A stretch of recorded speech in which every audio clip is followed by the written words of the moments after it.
நீலகிரி மாவட்டம் குன்னூர் சிம்ஸ் பூங்கா பகுதியில் சுற்றித் திரிந்த 2 காட்டு மாடுகளால் பொதுமக்கள் சுற்றுலா பயணிகள் அச்சமடைந்தனர். அந்த காட்சிகளை பார்க்கலாம்.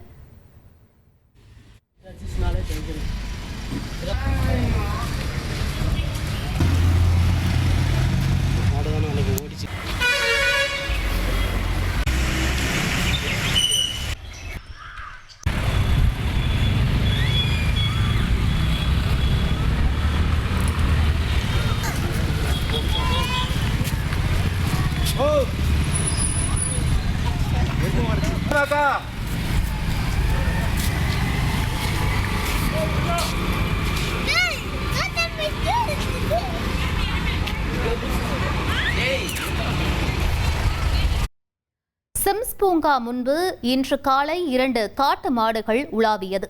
இதனால் காட்டு மாடுகள் பூங்காவிற்குள் நுழைந்து விடுமோ என பூங்கா ஊழியர்கள் அச்சமடைந்தனர். மேலும் பைக்கில் சென்றவர்களும் காட்டு மாடுகளை பார்த்து அச்சத்துடன் வாகனங்களை இயக்கினர். 2 காட்டு மாடுகளும் சர்வசாதாரணமாக சிம்ஸ் பூங்கா சுற்றுப்பகுதிகளில் சுற்றித் திரிந்ததால் சுற்றுலா பயணிகள் மற்றும் பொதுமக்களிடையே பதற்றமான சூழல் நிலவியது.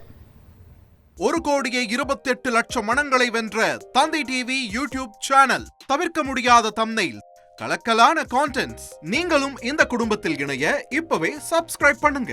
அசுரபலம் கொண்ட எங்கள் டிஜிட்டல் கரங்களில் உங்கள் விளம்பரங்களை சேர்க்க வாட்ஸ்அப் பண்ணுங்க. 8939888838. Email advtthanditv@dttv.in.